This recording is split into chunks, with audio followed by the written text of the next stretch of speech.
Good evening and welcome to Flat Earth Debate. I'm your host Nathan Oakley, and if you're new to this channel, be sure to subscribe and hit the bell notification icon to keep up to date with the Flat Earth Debate. If you'd like to support this channel, there is a super chat that runs along the live chat while the show is live, and if you'd like to join the debate, there is a link in the info box and currently in the chat. So click on that link and join the show to express your views, currently at least completely unopposed. There are only two rules in the debate hangout. Number one, please do not swear. If you do, you'll be politely asked to stop and then you will be ejected. If you are, you will then be politely asked to only return on the next stream. With that, I will give one last plug to say if you are new to the channel, be sure to subscribe to keep up to date with the Flat Earth Debate. I'll transition across to my photos while I share the link on Facebook, Twitter and Skype and all the various different social media platforms that I have at my disposal. If you are in the live chat currently, I would encourage you to do exactly the same. So if you can share the link on Facebook and Twitter and all those good places, I'd be very, very grateful. I will periodically come back to plug the show and hopefully invite people to join along with me. My purpose in being here is solely to keep the show running and to make sure that people aren't swearing, not necessarily to state my views on the shape of the earth. If you'd like to see those, simply go through some of the videos and interviews on Nathan Oakley 1980 or Nathan Oakley, my backup channel.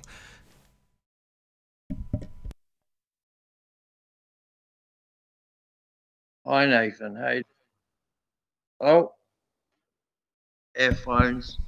Wow, that was quick. How you doing, Jonathan? I'm alright. I just got to put my earphones in. Sorry, mate. That's all right. No problem at all. I'll immediately transition across to... There we go. Didn't expect to have a guest so soon. I was about to nip away, make a cup of tea, get myself comfortable. Interesting conversations yesterday. Just been watching after Dell came on. He then he just did a hangout afterwards, and just let me plug my earphones in. While you're doing that, I'll be, as I say, sharing the show on Twitter and such. He did a hangout. Oh, sorry. That's all right. I was just saying I'm just sharing the show on various places while you do that, but you've already done it, so... Yeah, I've just been watching his hangout that he did afterwards, and Louis was on. They were, to begin with, Marshall was quite concerned that he may have come in and wanting to snipe it, but I don't think that's well, it certainly didn't happen in the video, but that was a good chat. Once again, water. The best. You know, I do. Tel's got a very good point. You know, water is the best measuring tool, and we've used it for thousands of years. Yeah, need somebody else really to join in. No, you keep going. You keep telling us about how Wow. water... This is the only caveat that people often don't put in, and it's the bit that gets tore to pieces by globeheads. At rest. Water at rest. Yes, water at rest, definitely. I mean, I was always taught at school, you know, water is always flat at rest and seeks its own level. The Glovers will often say to us, you know, well, you know, this example of using a glass or a bath or something like that, where you've got, is it called meniscus, or where say if you put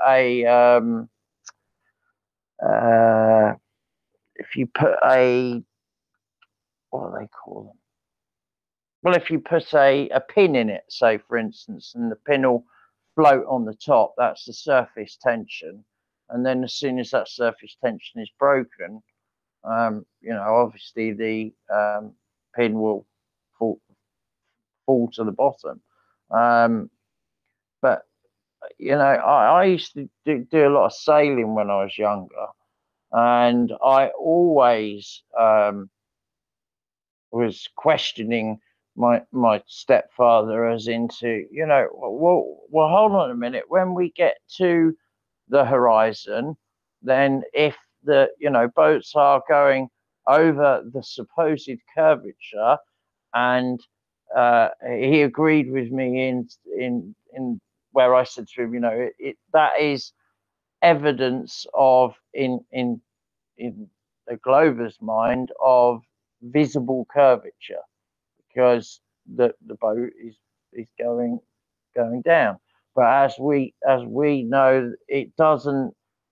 The mast doesn't sort of bend over. It simply goes down and down and down because of our perspective. Um, if you went out to the horizon, so say I left my stepdad at the beach and he's looking out and he can see the horizon, I get in the little boat and I zoom out to where the supposed horizon starts at 2.9 miles for somebody of roughly 6 foot. Then surely the water should be flowing at that point, because if it's going over a curve, but that's not the case. You get there and you just see the same again, and it's purely because of perspective. I can't understand why Globers have an issue with, well, I think it's cognitive dissonance, sorry, that they just won't accept the, the, the things that they were taught at school. It's the, giving us one thing, teaching us something, and then, but it doesn't match reality. And hence why we are having this huge debate, which is, I love it. I absolutely love it. Yes, it's been certainly has been an interesting journey becoming a flat earther. If you'd have ever said to me two years ago, oh well, you'll be very confused still in 2 years' time, or you'll be looking at flat Earth, and you'll spend all this time. I as with many people, became a flat earther because I saw in the recommendations box the videos going past saying, flat earth, and as so many people have the same story, that we just thought, oh, how ridiculous, and let it go on and on and on, and then eventually, I clicked because I was bored and thought, I'll go on there and I'll tell these people about gravity. Gosh, silly people thinking that the Earth is flat. No, simply impossible. And wow. I'm so glad that I did. Life makes a lot more sense now. I've got a lot more respect for my fellow man, and I've got a lot more respect for the beautiful earth. I'm not religious. However, I don't believe in evolution. I don't know. Is the term agnostic? Yes, I think that's right, isn't it? If you, yeah. So I believe that there is a creator. But I don't want to go down the religious route. But many religious people will say, well, there's no other explanation. You have to their answer is, well, that it says in the Bible. There you go. That's the truth. And well, as Jaron has said in the past, what if as we're told that in the Bible that Satan was cast down from heaven and he became the god of this earth. Well, what's not to say that he didn't write the Bible? Sorry to interrupt you, Jonathan, but we've been joined by Epistemology for Truth. Right, isn't it? Super. Nathan. Pleased to have you here. Thanks. Hi, nice. I'm listening to Jonathan talking, and I'm just surprised because I know he's been in the flat Earth for a while now. That he still. How long have you been in the flat Earth, Jonathan? 2.5 years. Okay, well, that's a pretty decent amount of time, and yet it seems, you don't understand what the heliocentric globe Earth model says. Like, for example, you were talking about the sailboat going over the hump, and you expect the water to flow, which definitively demonstrates that you don't understand what the globe Earth model states, which is that water will always find its equal potential, and on a sphere, you're always standing on top of the sphere. And yeah, you're always on top of the ball. That's what they say. And water is always level, but that isn't the same as flat. It's level in that it's equal potential, because if you draw the force vectors coming out of the center of a sphere, the water will always flow to its lowest potential, to equal potential. Yeah. But that doesn't compute with what you're claiming, which is that if you sail to a different part of the Earth, that the water should be flowing from one place to another. It shouldn't, because that other spot is not any higher or lower than the original spot you were at, because it's equidistant from the center of mass of the Earth. So that's kind of a strange thing to say for someone that says that they understand the globe Earth model. I didn't. Hold on. I didn't say that I understand the globe Earth model. I didn't say that. I said I know a lot about it, but I don't know everything about it.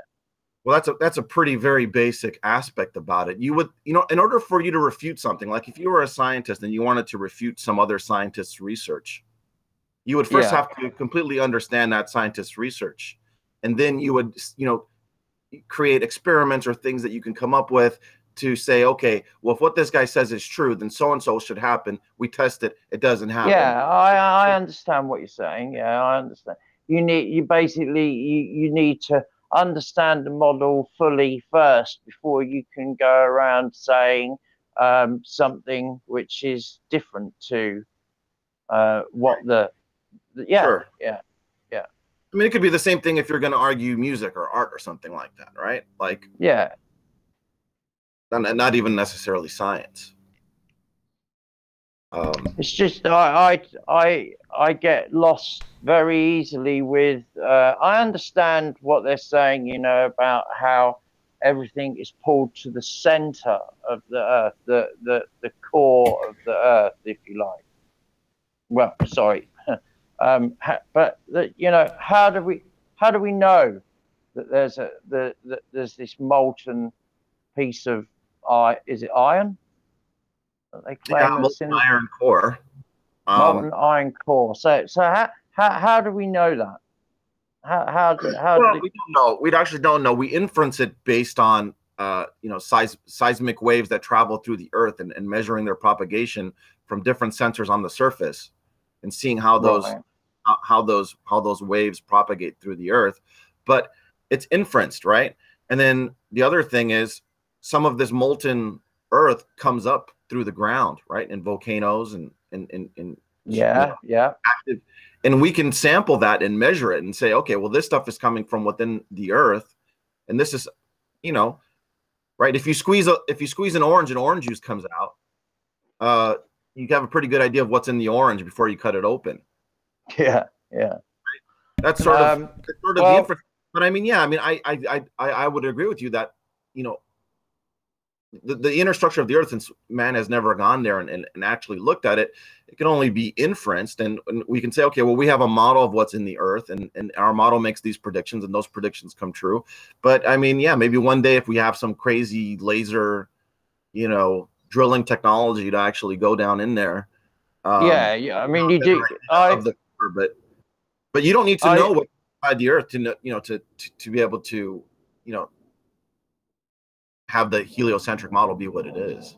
Can I add something from the heliocentric model? So you've got this story of Theia, this planet that smashed into Earth at a glancing blow and essentially left Earth with an oversized iron core.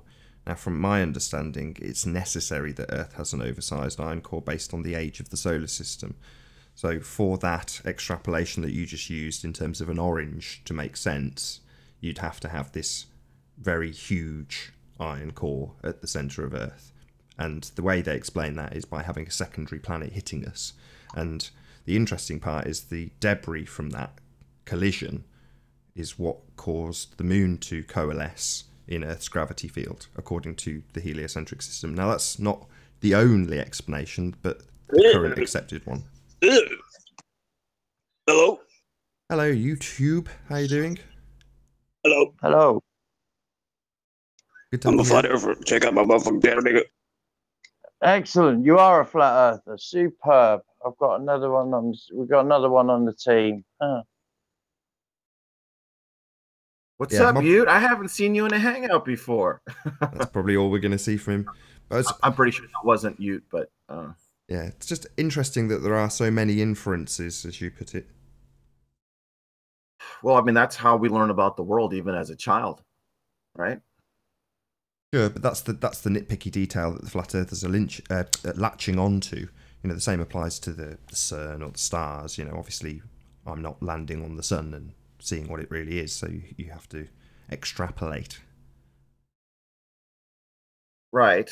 But there's a lot of things like that, you know, like radio waves, right? We're, as human beings, we're completely incapable of detecting radio waves in any way using our five senses. Right. But we've developed other techniques in order to not only detect, but utilize them, you know, in our day-to-day life. But that's something that exists that you have no way of detecting with any of your five senses. I don't know if that's necessarily true. I mean, one of the things in audio technology well, I mean, I get that's like microwaves. Yeah, you could feel it cooking your right. Like you have high enough energy radio waves. Yeah, I mean, well, even things gamma you radiation is a I radio mean, wave. It's a high, you know, it's a high energy electromagnetic wave. So yeah, I mean, you could see the effects of that with that. But we're talking like, you know, if we're talking about like, you know, day-to-day radio at the frequencies and amplitudes that we're talking about, you have no way of detecting them, but we know that they're there, and we have to develop other ways to inference their existence because we can't see them, smell them, touch them, feel them, taste them, you know. I mean, I don't think there's anything invalid about, you know. Well, I'm not saying you're not valid, but I'm just saying that there's examples of that I've come across in my career when I was in hi-fi, where they'd be selling these things called super tweeters that were operating. Obviously, it's in a completely different frequency range, and up until the point that these were manufactured, it was understood, you know, categorically understood that you had a 20 to 20k hearing range, and that was it. You know, you couldn't hear anything above it, you couldn't hear anything below it. Subsonic frequencies were understood to be felt, but that was about it. That was the range that it went, and it was understood that beyond that you couldn't hear. And then this introduction of these super tweeters that operated at massively higher frequencies than you could, as you put it, detect, were put into the systems, and lo and behold, they sounded more realistic. Now, I've no way of verbalizing what I heard because I didn't hear anything. There was no more sound that was detectable according to what the physics says, but the reality was somewhat different, is all I'm trying to say. So you give it 10 years, it might be the case that they say, well, actually, there's this section of our brain that we don't understand yet that can detect them or is affected by them. So it might not be the case that you can detect them in real time and say, there we go, I've got radio 4 now. Obviously that's not going to be the case. But it might be the case that they say, well, look, here's a long-term effect that they are causing to the cells of a human, and that is very much detectable. You just can't, as you put it, detect it with your 5 senses in real time. Are you referring to I think you have said it before, Nathan, that when you were in hi-fi, that they developed some, I think it's the same sort of thing what you're talking about, where you couldn't hear what frequency was being given out, but it made the hairs on the back of your neck stand up, and this was to do with different hertz or yeah, it was almost everything. They're trying to push everything in the electronics outside of the audible range. That was the whole point of most things. The thing I sold predominantly was what is considered to be a cheap technology in most terms. It's cheap to use a high frequency or switch mode power supply, but what that does is switch much, much higher frequencies than a transformer would switch at. And the problem with that is that a transformer is audible. You can hear it, basically. You can literally hear a mains transformer. You can hear mains, believe it or not. But pushing those frequencies outside of the audible range, i.e. 20 to 20, would be what would give you better performance because it wasn't being interfered with. But I assume that's what you're talking about. But yeah, it's a similar sort of thing. That's why I piped up, just because it's one of the very few things I actually know something about. But yeah. With the super tweeters, Nathan, and I actually used to compete in car audio for many years in my early 20s and teenage years. Cool. With the super tweeters that you're talking about, I don't think they were ever marketed that it's this,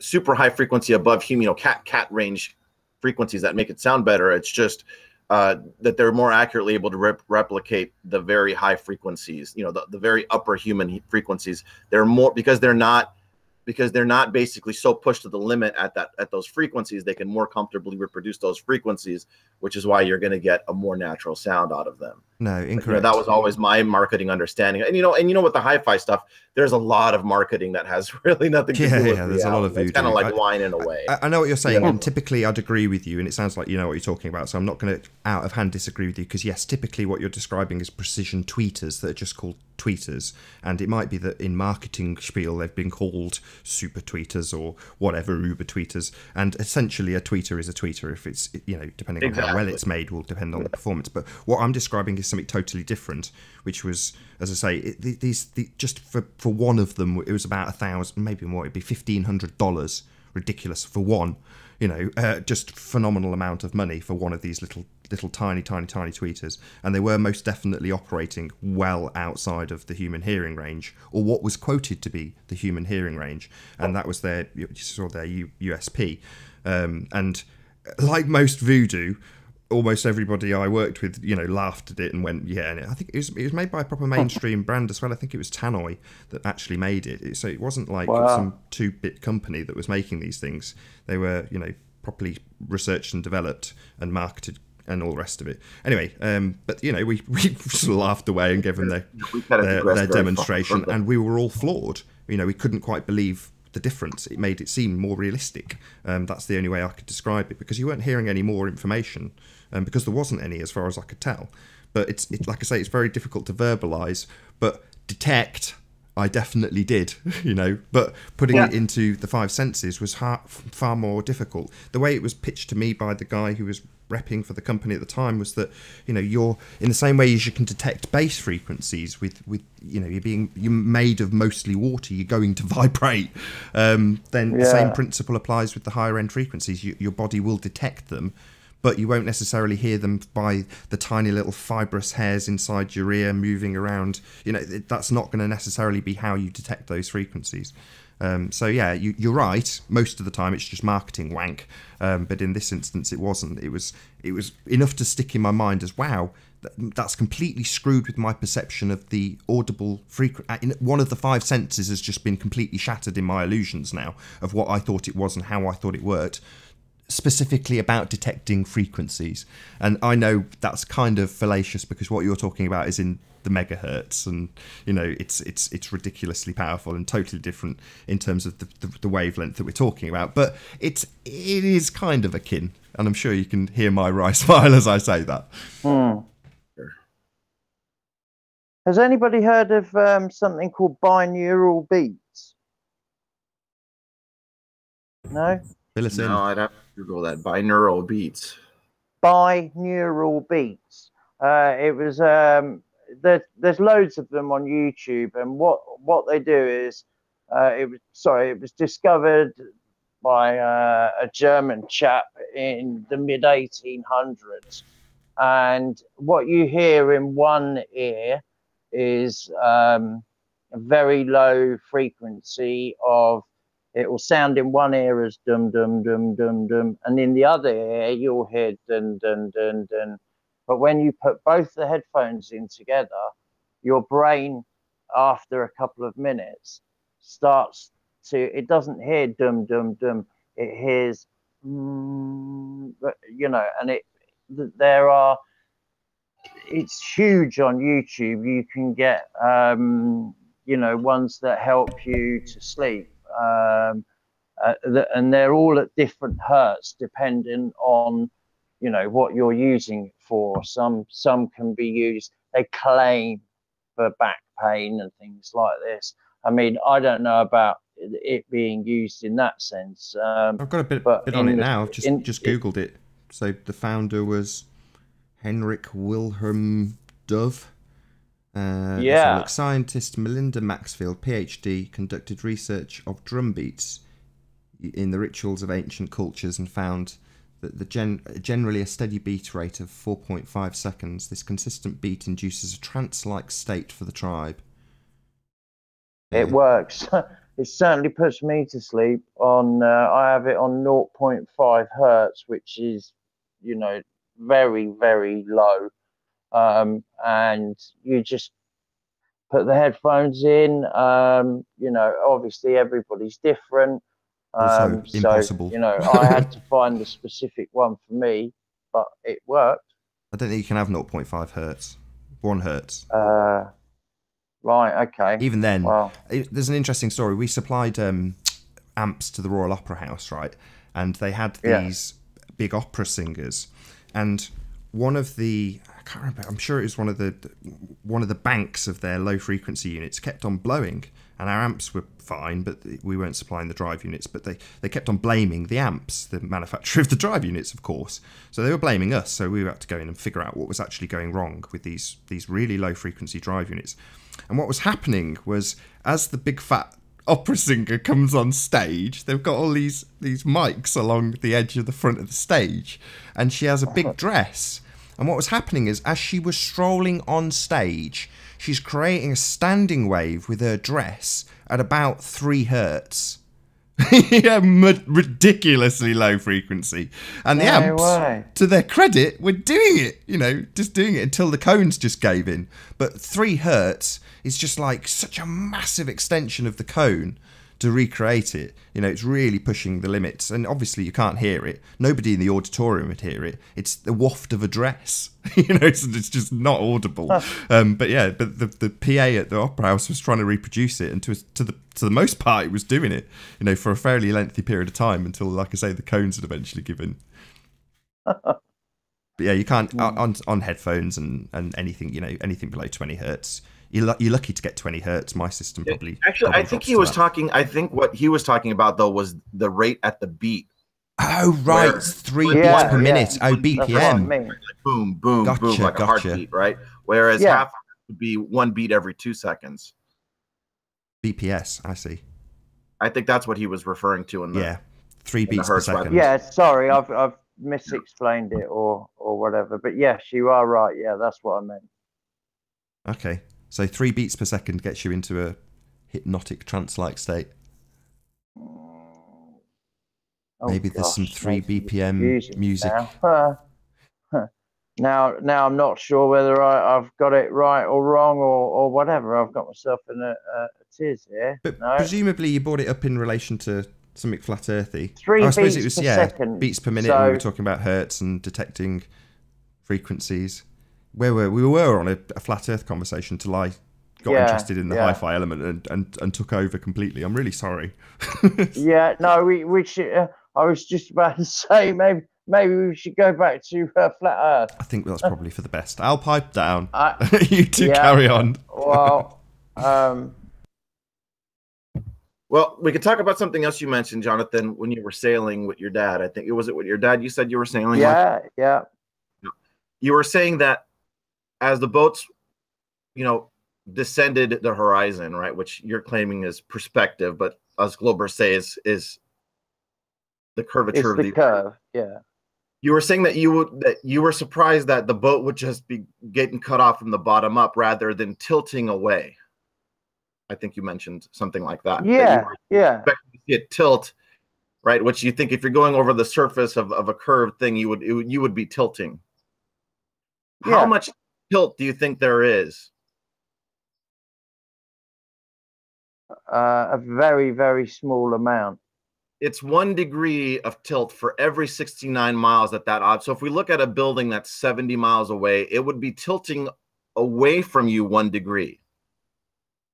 Tilting away. Okay. In other words, if you take a pencil and you hold it in front of you, it's easy to see it tilt to the left or tilt to the right. But if you tilt it towards you or tilt it away from you, it's very hard to detect that because you would just perceive that as being slightly shorter. Right? Yeah. I see. Yeah. I've got something in my hand at the moment, actually doing. Yeah. Right. But 1 degree is a very, very tiny amount, and that's over 69 miles. So if where we typically would see it from one sailboat to another sailboat, you might see it descending, 10, 15 miles away where you would, only be seeing the mast or something like that. That's not even 1 degree tilted away from you. That's tilted away from you a fraction of a degree. There's no way you would visually see any tilt. So how come if these supposed boats are going over the curvature and we stood at the beach and then we can pull the whole boat, what has supposed, we've looked at it with our eyes and it's gone over the curvature, and then we can pull the whole boat back in with a Nikon P900. Okay, it's the flat earther's favorite tool, but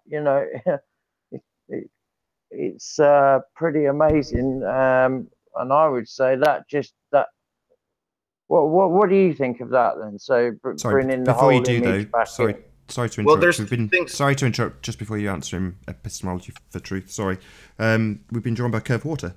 Thank you for being here. Just wanted to say a quick hello. Good to be here. Thank you. Hi, Curvature. Hi. So there's two things going on with that, Jonathan. The first thing is if we're looking at small objects on the horizon, like a small sailboat, then it could still be above the curve, so to speak, so still visible, but it's so far away that the angular resolution makes it very hard to see because, our human eyes, we can only resolve about 1 minute of arc.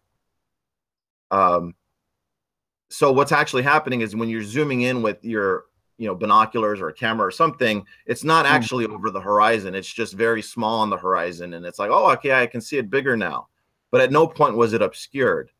But when we look at really big ships like tanker ships or cruise ships, or big objects that are over the horizon, I have never seen a video, and many flight archers have made this claim, and I've never seen any video evidence of, as they're zooming in, you're seeing more and more of the bottom come into view. All that zooming in does is it makes that object bigger, but I've never ever seen a video where suddenly you see more of the bottom that you couldn't see before. And there are hundreds of them on YouTube. Yeah, but apparently they can't show a single one. And whenever they've been asked to, I mean, this even happened in Nathan's Hangout. Yeah, they made the claim, but there is no video link of, showing said phenomenon. And I have never seen such phenomenon demonstrated to me. So that's obviously I'm on my phone at the minute, so obviously I can't do anything. I can't pull anything up. If you were to type into YouTube, I've seen videos I've seen videos where the camera is completely zoomed out and you really don't see anything on the horizon because you're below the angular resolution of the camera. So you don't really see much of anything on the horizon. And then as you zoom in, a boat starts coming into view. But never is it the case where half the boat is obstructed by water, and then you keep zooming in and suddenly less and less of the boat becomes obstructed by water. Yeah, no, I've seen tanker videos. I've seen tanker videos where, you know, you have the at the bow of the ship, you've got the on many tankers they have like that sort of it's like a nose sticking out of the front underneath the sea level, and when you zoom back in, that comes all back in to, you can see the whole hull and everything. You can even see the line that they paint on the side of the boat. I don't know what do they call them, the sea level line. And yeah, there are plenty of videos on there. I mean, whether, I don't know if you're typing the wrong thing in or but yeah, I mean, I've done it myself. I've seen it myself. You know. Okay, Jonathan, can I ask you a question, please, on that point where you just made that statement about you don't know if he's typing the wrong thing in. Now, what is the right thing, Jonathan? How is anybody supposed to know what it is that you personally believe to be this evidence that you're claiming exists? How are we supposed to go out and search the entirety of the internet to find what you personally think is your evidence? Do you understand? All right, well, just doesn't that make sense? Yes, it does. Simply so it's on you to provide okay, for what you believe, right? Okay, here's my link then. So type in tankers being brought back into view with a P900.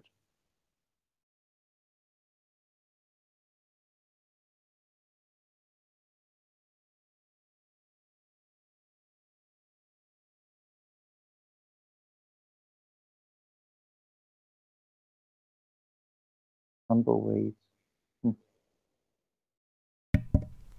Hey man, I'm going to do a plug while there's a long, prolonged silence. If you're new to this channel, be sure to subscribe and hit the bell notification icon to keep up to date with the Flat Earth debate. If you'd like to support this channel, there is a super chat that runs along the live chat. And if you'd like to join the panel live, there is a link in the info box below this video. Okay, I've typed that in. I don't know about epistemology. Is there a specific video now that I've done that? I'm sorry, I haven't got it. Maybe I should write this down for the next debate, because I can't do anything at the minute. I've got nothing to. Yeah. I mean, something to go on. And one of the top videos is Nikon P900 zoom tanker cargo ship on past the horizon. And what we see is it's kind of a blurry video. It looks like there's some fog or something. But what we see is exactly what I said, where it looks like half the ship is under the horizon, and all that's happening is it gets bigger and bigger, but we don't see any more of the ship, right? And like I said yesterday, Red's Rhetoric has a bunch of videos with his P900, which he bought specifically because the Flat Earthers told him to buy it. And he shows the same exact phenomenon. The ships get bigger in the screen, but you don't see any more of them. You don't see the colors and parts of the lower side of the hull. He even has this one ship that has this cool multicolored hull. It's like a Coast Guard ship. And certain colors disappear once it goes over the horizon. And no matter how much you zoom in with that P900, you never see those colors again. Ship just gets bigger. Okay, well, what I need to do then is I shall have a look and I will write something down, so when we next come on, then I shall have a specific video for you. Yeah. Let me ask, how you doing? Let me ask epistemology. Have you ever heard of this mirrored water layer effect? We've been down this road with the mirror water. No, hang on, man. I asked you a question. Have you heard of it? Yeah, of course. Yeah, there's various mirages that can occur where you have a differential temperature between the air near the surface of the water and the air, But it's nothing to do with a above direct. It's nothing to do with a direct reflection. Right, there's just a refractive effect because of the refractive index of the temperature that's different, of the air temperature. So if I brought up water compared to 10 or 20 feet above the water. Okay, I understand. So if I brought up some of the work of Wide Awake, for instance, who has done many hours examining this effect and capturing it, that you can see that it's a literal reflective effect. It is not a mirage effect and a result of differential temperatures between air levels. What would you say Can then? we see that? Where can you see I that? said, cool. Can we see that? And hello, Pete. What do you want me to show it? I can show it. No problem. I mean, is this the big cruise ship that disappears below the curve? No. This is Oh, you don't want to show that one? Well, no, I was talking about Okay. a specific. Well, hang on. Are you open to changing your mind, Curved? I mean, Wait, you want to see specific evidence, do you? You show yours, I'll show mine. Fair enough. Well, I mean, surely you. Well, I have to go looking for it, but Wide Awake is the channel name, and he captures this phenomena again and again. And I've been talking about this for. I think last year we had the same argument, right? Of course, you think it's always present. You think it's always present? Well, of course, it's always present. It just depends on how far you're looking or what sort of contrast is there. I mean, this is simple fact. We know that water is a reflective surface, right? So when you introduce light with water, you're going to get some sort of a reflection. And the fact that it can be indicated again and again, and what you're failing to do is to take into account real visual phenomena, and you're attributing it to curvature, which is ridiculous. And it, of course, at this stage. It's like flogging a dead horse. All right, Pete, let's not go down that road, okay? Let's not put words in each other's mouths. No, okay. But we had this talk last year, but it's fine. I mean, on my own channel, in the meantime, I proved it again and again, even with a recent sunset video from Karen B. She was just recording the sunset over I think it was Myrtle Beach or something like that anyway, and clear as day. I've seen that. Yeah, you can see this mirroring layer. It's a literal reflective layer on the water. It's not a mirage effect. It's not because there's such drastic differences between temperatures of air layers or whatever. You think that's present constantly? Well, it has to be, doesn't it? Right? It depends on how far you're looking. But if you're looking at something that's only like maybe a mile away, you're not going to see this effect. You will see on a clear water day, you'll see a reflection of the boat next to the boat or whatever you're looking at. You will see a reflection. But yeah, it is a effect. And would you agree? Let me ask you a question. Would you agree that if it was an effect, right, and you weren't taking it into consideration, then you would indeed be prone to misdiagnosing what you're seeing? Would you agree with that?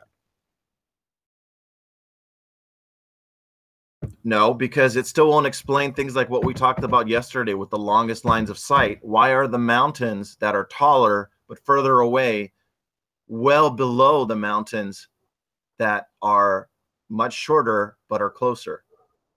Well, I have a perfect example for you.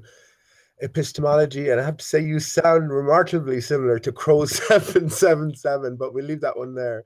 But yeah, so let's just picture a big truck, right? So it's right next to your face, and imagine a straight flat road. Right next to your face, that truck is taking up your whole vision, right? 100% of your view.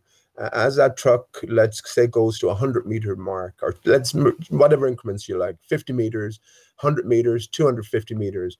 You can picture the sort of difference in perspective, and even though we know that the truck remains a similar size, the further away truck is much smaller, right? And it's taken up much less of a what do you call it, an aspect of your vision. So can we not just apply the same principle to mountains in the distance? A better experiment that you can do, which I wish Curved, remember we talked about that flat earther who did that video, is you could set up props on your table that have the same proportions and distance to the proportions and see if it looks the same or if it looks completely different, right? Because the angular change in size would be the same if you follow the same proportions. And what we do see is that unless you make the surface curved, you cannot mimic what this observation shows. Well, did you see Foucault Word's recent video? And that's on a flat road, and he indicates this visual interference that's going on. It just completely changes. If you just came in and you didn't see the process that was leading up to his conclusions, you would be lost, you know. So that you see what's going on beforehand, and then you can see these mirroring effects coming into place and how it distorts everything. I suggest you go look at that. What about the images of ships where there is no apparent mirroring of any kind, where you don't have this temperature differential, and you don't see any type of mirage whatsoever, but there's still obstruction? What is that then, Pete? Well, I mean, listen, it's like the truck going away from you. It's waves as well. So if you have waves in the foreground and waves in the middle ground and waves in the background, there's going to be a different sense of perspective. And if something is behind, say if there's a car behind that truck that we were just thinking about at 100 meters, you won't see that car, right?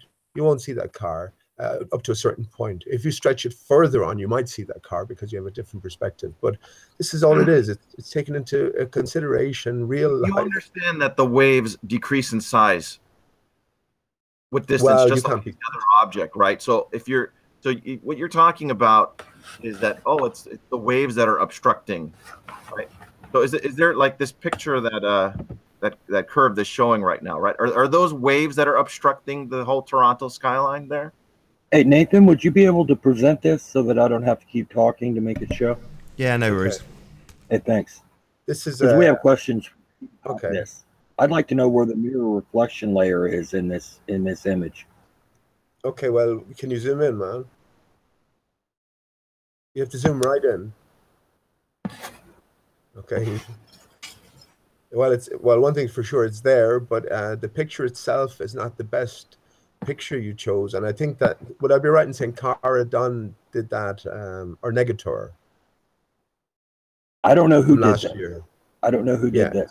It's from last year sometime. Cara Dunn, I think, did that. This has been around a couple years. It's from a website called stupidconspiracies.org is where I find it. I saw this before I was ever even on YouTube arguing flat Earth. It's been around a while. And if you have any doubts about this, anybody can go to Jenna Fredo. You know her, the famous flat earther that Flat Earth Asshole was praising as being such a fantastic globe debunker. Well, yeah, she has a video showing virtually the same thing from Olcott, New York, approximately 39 miles away, where she can only see the tops of a few of the buildings. She dances around claiming victory because she can see a little bit more in total number of buildings than straight globe Earth math predicts without any refraction. So therefore the Earth is flat because the bottom, several hundred, 600 or so feet is obscured by, what is that? That is the surface of the lake. But hang on, right? You can't compare these two pictures here. Look at the picture. I can. Flashing. I can. No. Hang on. Look at the picture that's flashing here. Clearly, that's taken from a short distance, and then this representation is supposed to be. It's scaled, Pete. It's scaled. No, it can't be scaled. The angular size is the same. They shrunk the picture to where that's why the tower completely lines up proportionally, is because it's scaled to match the angular size of here. There's trickery here going on. No, there's no trickery, Pete. If you don't understand this, you're not qualified to be in this discussion. With all due respect, sir. Well, what do you need to be qualified to be in this type of discussion, Curved? The ability to be insane, some common sense, and a grasp of the facts of the issue. You're bringing up derp trying to dodge this. Where is the mirrored reflection layer? Maybe I can ask a question just about some of the distances involved. Is that possible? Just to move things on a little bit. So what's the distance between this shot and that tower? It's about 39 miles. This too is from Olcott, New York. I'm 99% sure. So what we're witnessing in your estimation between us at 39 miles is curvature blocking this tower. How much, Right. in your estimation, do you think we see in the left to right horizon on this picture? Don't know, don't miles care, would you- because it should not curve down the way that flat earthers claim that it should, because they don't understand why it should not. Just a simple It's question. not the same. It's not the same curvature. It's not Well, the that was same. It's not what I asked. So what would you estimate is the left to right distance? What this would I picture. estimate it to You be? can actually kind of guess that. If we can Okay. estimate that about half the tower is cut off, and we know that the CN tower is about, Well, call it a third of the tower cut off. yeah, call it, call the part that we can see above the water 800 feet, let's say, right? Or 900 feet, right? Probably. If we count how many, if we turn them on its side and we count how many of those go from left to right, we can kind of figure out that it would be no more than a couple of miles, I would say. Maybe a mile and a half from left to right, maybe 2 miles. Well, if we did that from forward to backward, we'd get about Really? 2 miles. So sorry, anyway. I just want to get this on there. So the distance between that tower and those buildings on the right, you think that's only a couple of miles?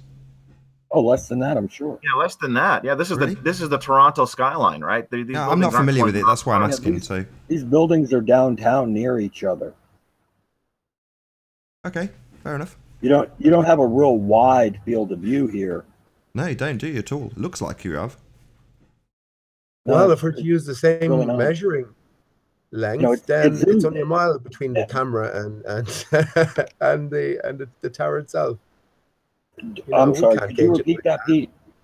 You I can't. missed If something we're, there. if we're to use the same measuring tool, like for instance, you say it's about 2 miles across the screen. Well, then if we measure from the bottom of the screen up to the horizon point, that'll be about a mile, right? And we know that's not the case. But anyway, the point is, this is all trickery, and it's confused issues. No, Why don't you get the best possible, clearest picture? That's not you fair. can? What is the trickery, sir? Please, if you're going to make an accusation like that, please support it. What is the trickery? Is that a fair Look at question? the. Okay, as I say, you're superimposing this picture that's flashing, Okay. which clearly you can see is a much clearer view, over a photograph that's taking at 40 miles. Can't make the comparison. Pete, I'm not trying to be rude, but can you limit your response to salient points, please? Okay. We've been through all of this before, Kurt. You're and I think dodging. even Cara might have done this picture for my benefit. Who cares if Kara did it? I don't believe she did. This picture has been around longer than Kara's been in YouTube doing any of this. Stop it. Please. Get on So okay, point. let me in relation to let's move on a bit. In relation to a Soundly's photograph, where do we see the curve? Could you point out where we see the curve beginning in Soundly's photograph? Hey, Pete, where's the mirror reflection layer in this? I'm not talking about Soundly's picture with you right now. This was brought up for you to define where the mirror reflection layer is and why you believe it is and why it obstructs the bottom 600 feet or so of the entirety of the city of Toronto there.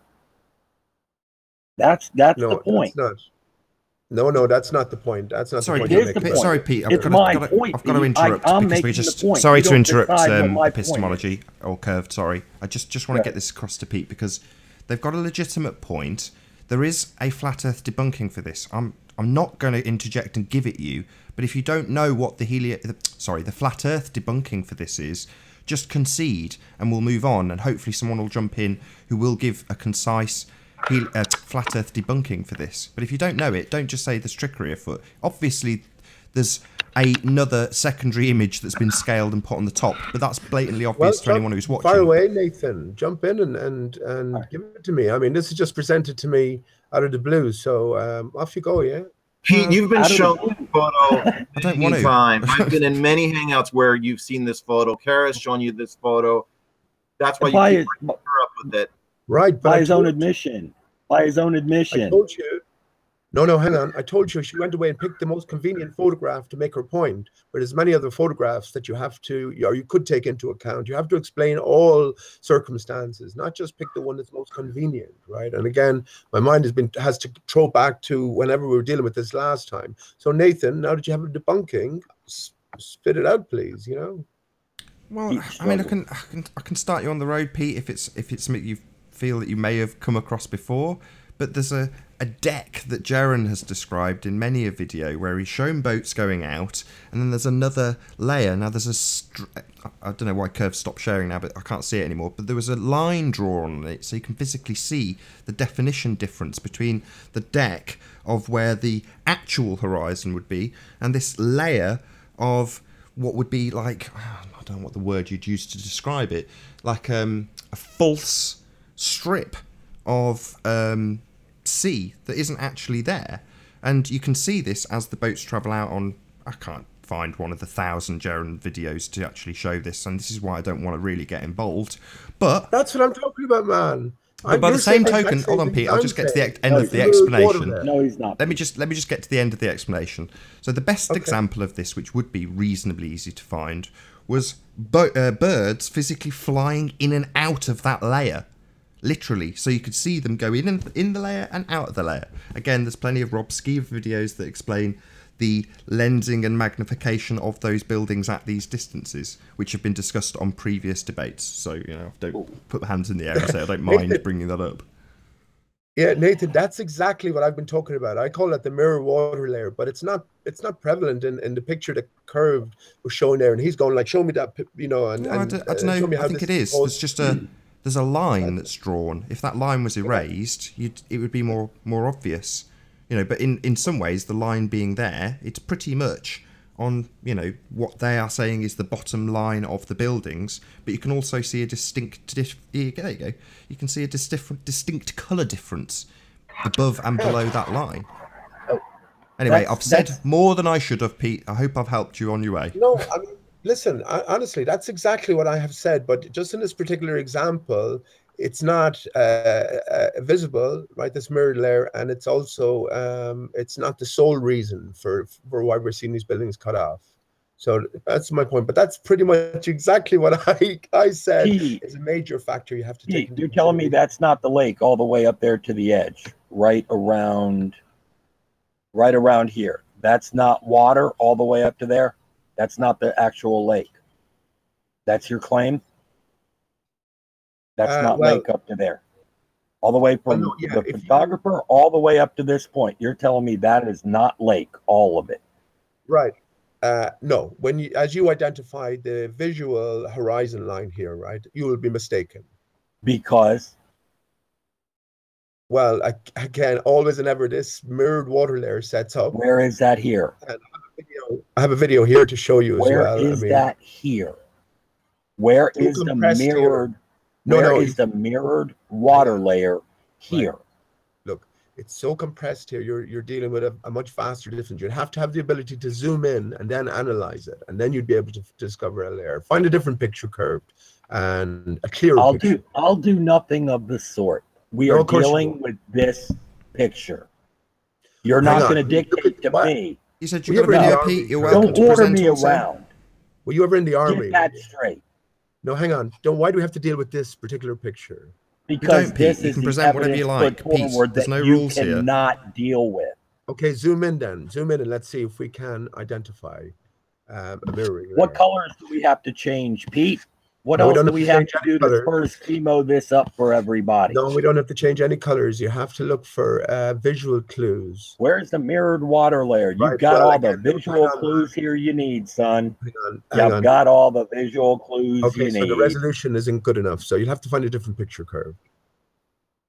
Resolution is not good enough for what? But okay, so just roughly, if you were to draw a line across the hard horizon here and move up about 1 millimeter, that would be the real horizon line in this scale here. What does that do for you, Pete? How does that bring the buildings up from becoming flooded by this wall of water in Toronto? Can you not speak normally? Can you not just converse without this sergeant major sort of tone in your voice? Is that possible, Curve? You show your face. It's probably possible. Well, it's pretty easy to shout behind a screen, you know, in your underwear. But anyway, that's quit being a fucking dick, Pete. Yeah. No swearing, please. No swearing. No need. Well, okay. Well, is my swearing really worse than what Pete's doing? He can do what he likes. There's only one rule. Come on. There's literally only one rule. I'm so terrible, haven't I? I should be shot. You are. You're being a piece of crap right now, Pete. Okay, man. Well, I'm going to show you. I'm You're going to just show here you to play my own- dodgeball. No, I'm not saying playing dodgeball. What I'm saying to you is are. this picture hasn't got the resolution to give us the ability to identify this mirrored water layer line. Right? Where Simple as it's that. not here, Pete. Where do you want to put the mirror? If you put the mirrored water line anywhere above the lake, you're killing yourself even more. Why don't you get that? No. Why do you not No, understand why people get? Oh, it's by design. Your entire game is to frustrate people with the stupidity that you're here presenting. I've moved on from this. You're making a mockery of it. Far away beyond this, but you haven't. You're back here making the same points that you made last year. How much do you get paid to make flat earthers look stupid, Pete?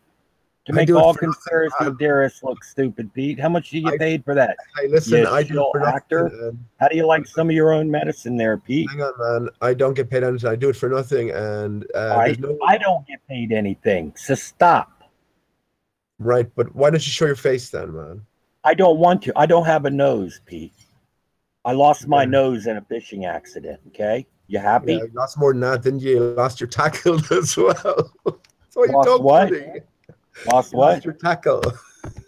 What the hell is that? Is that true, Curved? You lost your nose? No, I'm being facetious, Nathan. Okay. It doesn't matter why I don't want to go on camera. The number one reason is because flat earthers are crazy. Because you're acting apart. I get enough threats from these idiots. Nobody needs to know who I am. They need to know what I am saying. What are you saying? That's Curve? related Can you though, bring up Pete. a Sorry different to picture interrupt, Pete. the That transit is related skyline? though. You've just said, Curve, that you've got threats from flat earthers. I'd love to hear about that. Well, sure. Well, just in chat and stuff. I thought it was here. Some dude was talking about snapping my neck like the rabbit that I am. He's an Australian dude. I can't remember his name right now. And you got nut jobs like A4 out there running around, and there are crazy people around here. You've always got Twatson and all his cyberbuggery running around harassing people and trying to get them to react to him so he can say, oh, look how badly they're, treating me and talking to me and everything. All the crap A4 and Twatson did to Jeremy and everything, and the way that they do with Mark Taylor. Randy's always like threatening to do things like, I want to meet you and give you the grand in person and give you a hug. Oh, I hope I don't fall down and slip and break your back when I'm falling and crap like that. You guys, I mean, the flat earth crowd has got a lot of nut jobs. To screw off. You're going to have to fap to somebody else, Pete. You're not getting me to look at. And Nathan, will you share my screen just momentarily? Yeah, sure. No problem. Thank you. Yeah, you got me? Okay, here we go. Now, this is by Wide Awake, and he has many of these captures. Here we will see, right, what appears to be, this is what you'd identify as the horizon line, the hard water line from a distance. He's zoomed in here, but in actual fact, let me just pause it. We can see a mirroring line, or we can imagine a mirroring line here where everything above is mirroring everything below, and this is your real horizon line, but you can't see it. Pete, let me just you go on all day about this. Do you realize what that does to your argument? That puts distant objects even farther below the horizon by raising the horizon. People who don't know what might be going on. He's zoomed in. Can you give him a chance, Curved? We've had your full explanation. Can we just give Pete a chance just to explain what's on his video, and then once there's a prolonged keep pause. wasting time. Fine. Okay. So what you would do from a distance is tend to identify. You just can't see it below the bar, but this hard water as a hard horizon line. There's an actual fact. What's going on? We can't make out any of this visually, but what's going on is there's an invisible horizon line that we can, place in the center of this above and below. We can see it's a mirror, and this is your real horizon line, but we can't make it out because there's no contrast normally. And it's only when this contrast comes into it that we see it. So let me just play it for a few seconds, and it's just a continuous caption. And it's a reality. It's not a continuous mirage that's been sort of presented to us. So this is your horizon line that you'd identify. Can you make it full screen, please, Pete? Make it big as that? Yeah, please. Okay, and this is what you were talking about, Nathan, and Jeremy was talking about, and this is what I'm talking about as well. So here we go. So I'll just pause it a second. You can see it's not a mirage, it's a solid object, and it's its reflection. So this is the horizon line that we falsely identify as the real horizon line, only because there's no contrast behind it. Everything below the mirroring line across is mirrored, everything. And that means the clouds above here will be mirrored below. It's just there's no contrast. We just view this as the sky. So if you just split this picture in half, can you identify the horizon line here? He would say this. And epistemology would say this line here. I would say you're incorrect. It's up about here somewhere.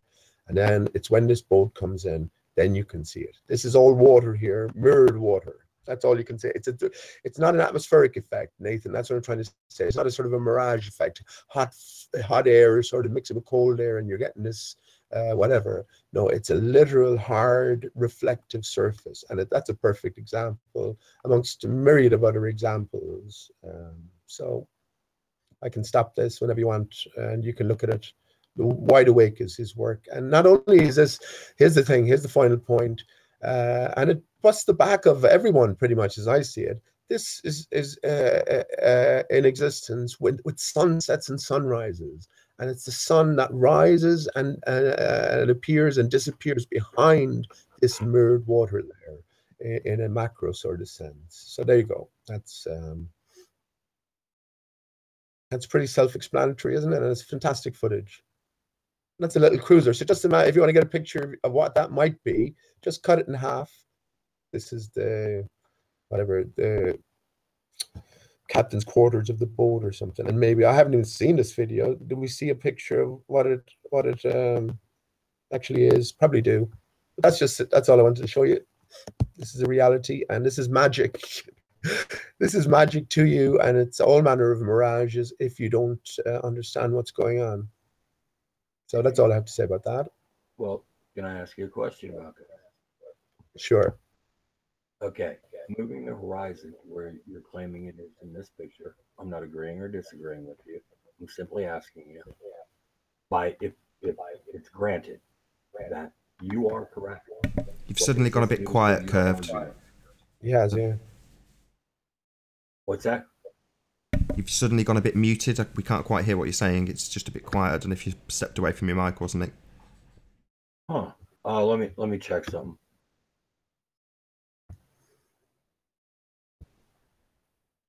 That's a beautiful illustration, though. You have what do you have to say about that, Curve? Am I getting? Can you hear me now? Yeah, that's better. Jesus, yes. The mic I'll just turn down. I'll sort that out. All right. Can we finish up with what I was asking you, Pete, before we move on to something else? Well, I'd like to hear your impressions of what I had to present there. Yeah, I'm asking you. Sure, okay. If we grant you the mirrored reflection layer and that true horizon, the ocean, the water is actually where you're saying it is, what does that do for your argument about obstruction? You're saying that's actually water up to that point. Well, so I mean, in the Toronto image that I showed, right. Where is? Yeah. Okay, you have to take each individual capture on its own merits, right? And there's more than just one thing going on. That is a primary factor. Remember that boat I just showed you there is maybe who knows, maybe 5 or 6 miles offshore, something like that. Whereas the buildings in Toronto are 40, 50, 60 miles. So there's about 39. What? About 39. Well, that particular instance, there's other examples, and there's other examples where you get to see much more of the buildings curved. Will you admit this? There's other examples where you get to see much more of the buildings from further distance. It's not a typical thing to see. It's anomalous. It's due to atmosphere. It's due to refraction.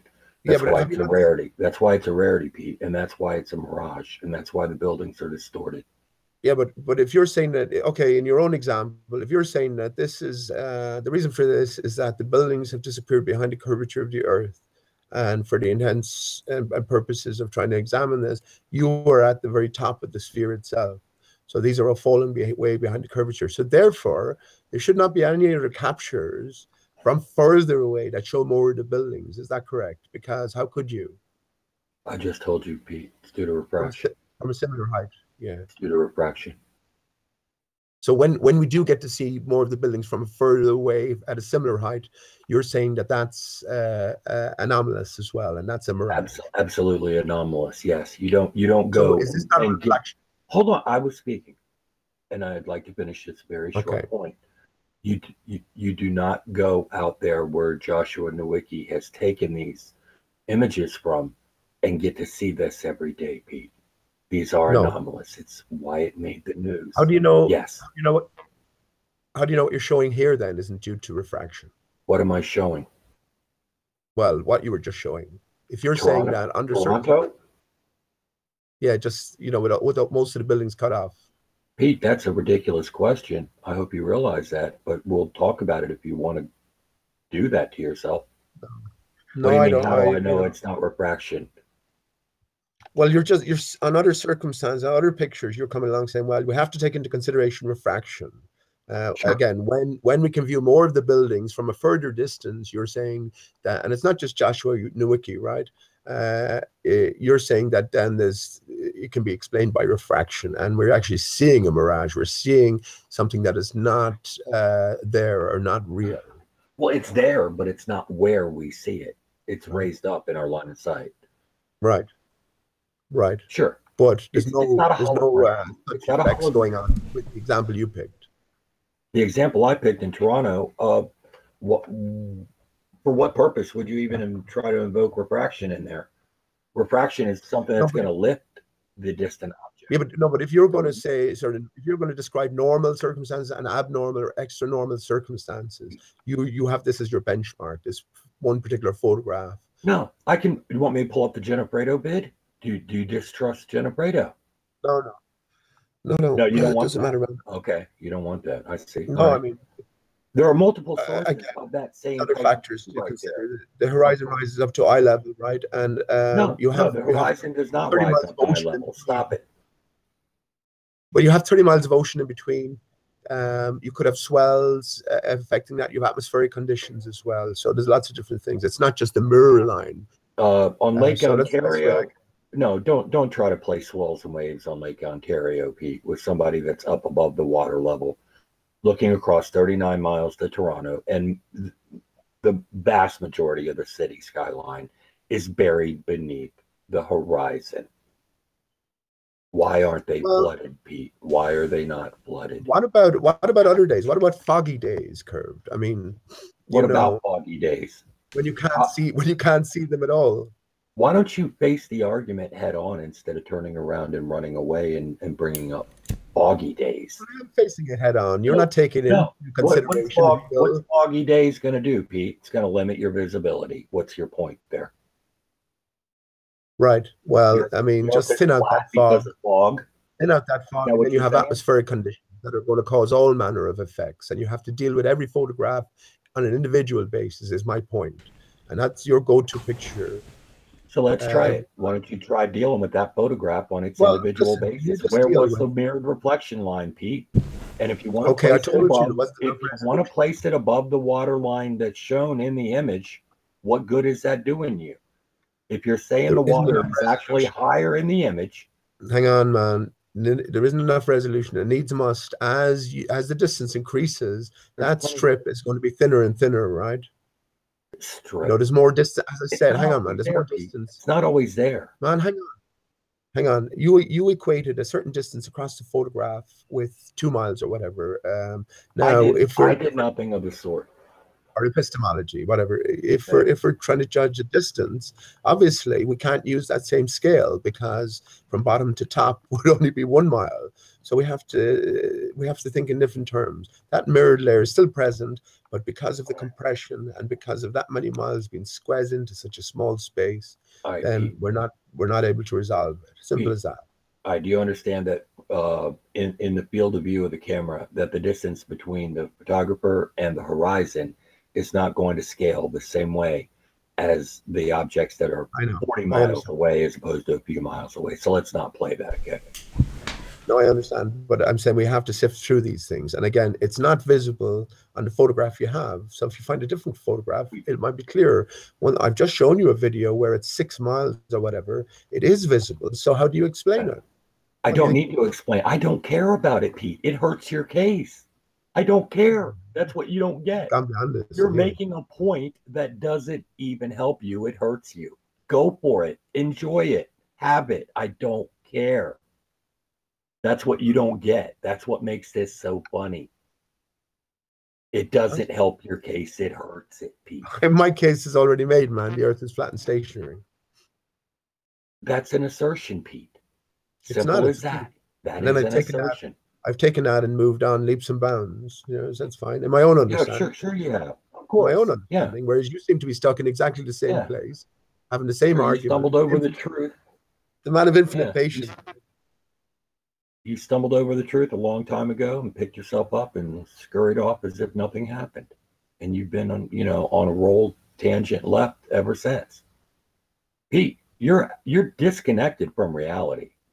I know telling you that does not help you. It doesn't do any good. You're not going to listen to me. Hopefully somebody in your circle will try to get this through to you that you're out of touch, dude. You're either out of touch or you're a very sick actor. One or the other. So while these two enter into a barrage of ad hominem attacks, I'm going to encourage anybody who would like to join the live debate to click on the info box below this video. If you'd like to support the channel, there is a super chat that runs alongside the live chat. And if you're new to Nathan Oakley 1980, be sure to subscribe and hit the bell notification icon to keep up to date with the Flat Earth debate. I'm going to transition back to these guys so you can hear the rest of the action. I had a little friendly debate with a young girl. I think she was 7 or 9, but she was making the same point you make in general. Like, well, we live in a ball because of gravity. Because we see pictures because of gravity. That's nonsense. We don't live on a ball because of gravity. Do we not? We don't live on a ball because of gravity. Gravity is not the reason why we say we live on a sphere. No. It has to be curved. Think about it. Because are you going to go into formation now? That's not what I'm talking about. Yeah, but how does sphere form, right? I'm talking about how do we know the evidence that we have for the sphere. Off you go.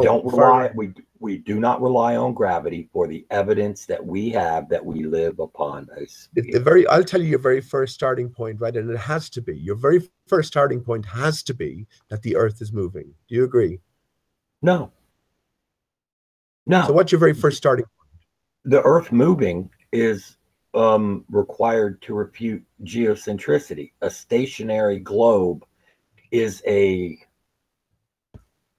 I don't even want to put a number value on it, but a very slight possibility at best. No. So what's if you're saying your starting point isn't whether we're moving or not, and you deciding that we're moving, what is your starting point? No, this is what you don't get, Pete. I don't give a rat's ass if we're moving. Not for the discussion of the shape. We're just talking about gravity, man. No, you're talking about gravity, Pete. I'm talking about the shape of the Earth. Right, and what's your starting point? You're not going to get me off the point, Pete. We're talking about the shape of the Earth. This is a flat Earth debate. Get that? May I just interject? Okay, just tell me what. Sorry, Jonathan. Sorry, Jonathan. What's your starting point, curve? Then did you tell me what your starting point? No, it's Jonathan's turn to butt in. Go ahead, Jonathan. All I was going to say was right. If the people on this panel who believe in the globe and they're absolutely adamant that we don't live on a flat surface, can you tell me why you even come to these debates? If you think it's just completely nonsensical, is there something at the back of your mind that niggles your question's done, dude. Your question's done. Okay, please. all right. God, you ramble. It's so difficult for you to be done. Well, answer then. Because a debate needs two sides. Without us here, you don't have a debate, do you? You have an echo chamber. That's not what Nathan wants. Nathan wants a debate here. We're trying to oblige him as best as we can to come here and talk to you people and try to talk some sense into you. Or if you said it's a sphere, what's your starting point? That's my question. Starting point. Right, so you say it's a sphere. I say gravity. Without gravity comes first, right? Because the Earth wouldn't be a sphere without gravity under your theorizing. Whoa. So you say gravity didn't come into it. It's a sphere. So what's your starting point? I said surely your starting point is whether the Earth moves or not. So You're mischaracterizing what I've said. I did not say gravity doesn't come into it. Okay. Those words didn't come out of my mouth. So whatever you might be trying to imply in that is what I'm arguing about or objecting to. I said it all begins with gravity. What you're trying to say with that. I know how you operate. Well, I maintain that it all begins with gravity. According to your theory, it has to all begin with gravity because the Earth wouldn't be a sphere or wouldn't be in existence without gravity and this property of mass. Now, what's the objection to gravity? Right.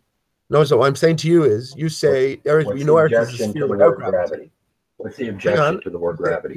You're saying Earth is a sphere without gravity. You don't have to invoke gravity into it. And I asked you then, well, how do you know Earth is a sphere? And as I said, it's your first starting point, whether the Earth moves or not. And surely it has to be. And you said it isn't. So how do you know it's a sphere? I don't need movement to prove the shape of the Earth, Pete. Okay, how do you do it then? You can pretend it's geocentric sphere if you want to. No, how do you do it from a starting point? What do you start off at? What's the first question you ask? There's no one necessarily correct place to start. It's a combination of the evidence, of the observations. You people think stuff is reverse engineered to form a globe. The globe is simply formed from observations. So what would you, in terms of your attempts to understand it, especially amongst all this controversy, what would your starting point be in showing yourself that you live in a sphere? That's all I'm asking you. Well, we can take one. It could be NASA. It could be you could say to me, well, I know it's a sphere because I've seen pictures that were taken from space. And that would be a perfectly valid reason, right? Because many other people would say the same. But I'm just asking you what it's invalid. You would say it's invalid. I don't use NASA, Pete. I think you know that. I don't need No, NASA. but I'm saying millions of people would, you know what I mean? But you could come along and say, well, you're wrong, these are fabricated, but that's still a reason for saying you think it's a sphere. I try not to get involved in the NASA debate. I'm not. So you don't use gravity, you don't use movement. I don't. Okay, you don't use gravity, you don't use movement, you don't use NASA. What are the first principles you use to determine that the Earth is a sphere then, curved? I take a look at all of the observations that we can make. One thing you can look at is if you're going to say that the Earth is flat, you have to have a situation where, okay, so it's either the flat Earth is either spinning beneath the sky or the sky is spinning around the flat Earth. So movement, right? That's what I said. No. Movement of the Earth. Right. I don't need movement of the Earth. I don't care which way you want to look at it. That's my point. But you say to yourself, one is moving, spinning around. Right. Something is, well, of course something is moving, Pete. That's pretty damned obvious now. That's all I asked you as your starting point. No, but okay, then you did not get my point. I just agreed with me. You do not need. No, Pete, you're talking about the Earth moving. Yes. I don't need the Earth to move. Now, I can show you evidence of the Earth moving, spinning, rotating, and you will deny it. You will laugh at it. Okay, so what do you need? You will make up nonsense excuses about it, but the fact remains that no flat earther can refute the Foucault pendulum. And their precession according to hemisphere and latitude. I can refute that absolutely, Curved, and I have done that. Go big boy, go. Yeah, but a nice diversion there. You got yourself out of a hole, but repeat it then. Well, listen. Transfer. Okay, let me refute Foucault's pendulum for you. Right, you have to take all the variables into account. If you're trying to get perfect alignment, then you're looking at the impossible because we haven't got those sort of capabilities in terms of engineering. You also have to take into account the medium in which anything is moving. So here's my thought experiment. What's the medium? Well, here's my thought experiment to you, right? Yeah. Okay, go on. No. I was just going to give a thought experiment. Transfer the Foucault's pendulum into water, right? So imagine just the pathway as the pendulum. So let's just imagine the pendulum swinging as normal. Imagine the pathway that's cleaved out between the water as the pendulum swings back and forth. And imagine how that water rushes in to fill the gap. You know what I mean? So as the pendulum makes its way back, it will meet interference because of that sort of refilling nature of the path it carved out. So we can see that that would have some sort of an effect. Now, so just bring it back up into the air and understand that air is still a substance, and it is 1,000 times less dense than water, but it still has a density. So you're going to get that as an impeding factor, or at least you have to bear that in mind. And there are two massive things. Also, is the ball connected in the exact center of the pendulum? Is it all engineered precisely, accurately? And you can't do that. You can't guarantee that. Any bias to begin with will be exaggerated, and that's been disproven again and again, and we're getting many different results. So that's my point about that. Wow. Okay.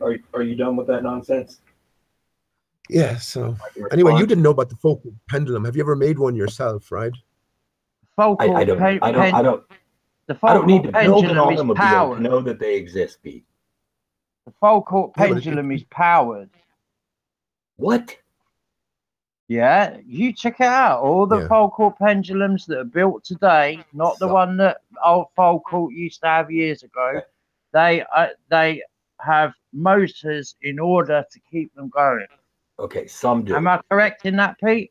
Big ones, like in displays and everything, so that they can go for a very, very, very long time. So which one do you refer to then as been? I'm talking about ones that are made like just hung in stairwells of universities, high schools, that people make themselves and do experiments with.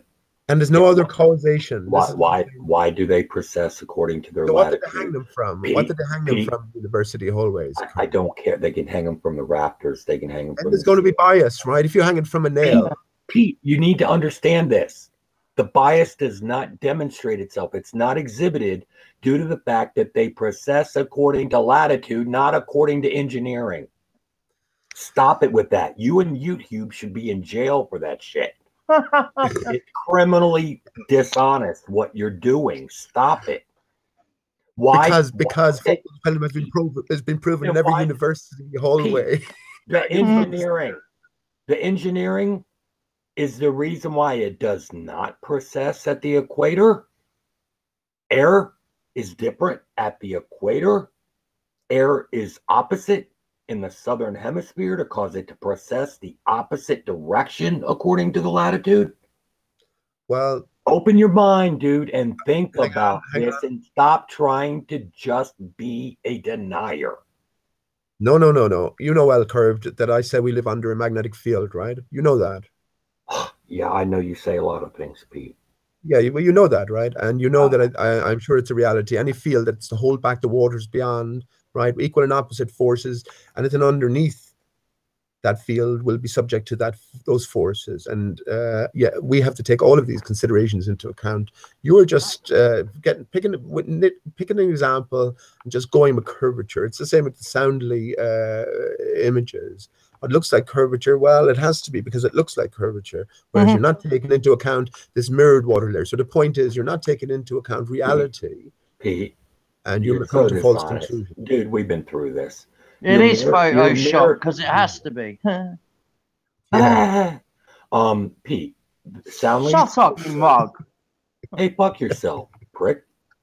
Now, language, please. Come on. Sorry, but I mean that was very uncalled for, Jonathan. No, it wasn't. You piped up something rude, so.